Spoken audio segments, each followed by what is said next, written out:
শ্রাবণ মাসে আজকাল সবুজ কাচের চুড়ি পরা ট্রেন্ড বাংলায় প্রচলিত হয়েছে, কিন্তু কেন? তোমাদের কি মনে হয় এর নেপথ্যে কি কোনো কুসংস্কার আছে, নাকি আছে কোনো ধর্মীয় আচার? অবিবাহিত মেয়েরাও যেমন সবুজ চুড়ি পরছে, আবার বিবাহিত নারীরাও একটা গোটা মাস জুড়ে কাচের চুড়ি হাতে পরছে, কিন্তু অনেকেই জানে না কেন পরা হচ্ছে। চলো আমি বলছি। এই কাচের চুড়ি পরার প্রথা এসেছে সিন্ধারা নামক একটি তত্ত্ব থেকে, যা পালিত হয় উত্তর ভারতে শ্রাবণ মাসের শুক্লপক্ষের তৃতীয়া তিথিতে। এই উৎসবের নাম হলো হরিয়ালি তিজ।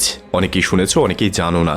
বিবাহিত মেয়েদের জন্য 16 প্রকার শৃঙ্গার সামগ্রী পাঠানো হয় বাপের বাড়ি থেকে, যার মধ্যে এই কাচের চুড়ি একটা গুরুত্বপূর্ণ অংশ। শ্রাবণ মাস হলো ঘোর বর্ষা, চারিদিকে প্রকৃতি সবুজ হয়ে ওঠে। এই সবুজ অর্থাৎ হরিয়ালি হওয়াকে নারীর উর্বরা শক্তির সাথে তুলনা করা হয়। এই তিজ উৎসবে বিবাহিত নারীরাই শিব ও পার্বতীর উদ্দেশ্যে ব্রত রাখেন, স্বামীর মঙ্গল কামনায় ও ভরা সংসারের আশায়, অর্থাৎ একটা পূর্ণ সচ্ছল পরিবারের প্রতীকী হিসেবে সবুজ বর্ণের চুড়ি, সবুজ শাড়ি, সবুজ মেহেন্দি ও নানান প্রকার মিষ্টি যেমন ঘেবার দিয়ে একমাত্র বিবাহিত নারীরাই এই ব্রত পালন করে থাকে। কিন্তু অবিবাহিত মেয়েরাও আজকাল এই ট্রেন্ডে গা ভাসালেও এর কোনো যুক্তি নেই। তোমাদের কি মনে হয় এগুলো কি কুসংস্কার, নাকি ধর্মীয় রীতি হিসেবে এই প্রথা সকলের গ্রহণ করা উচিত?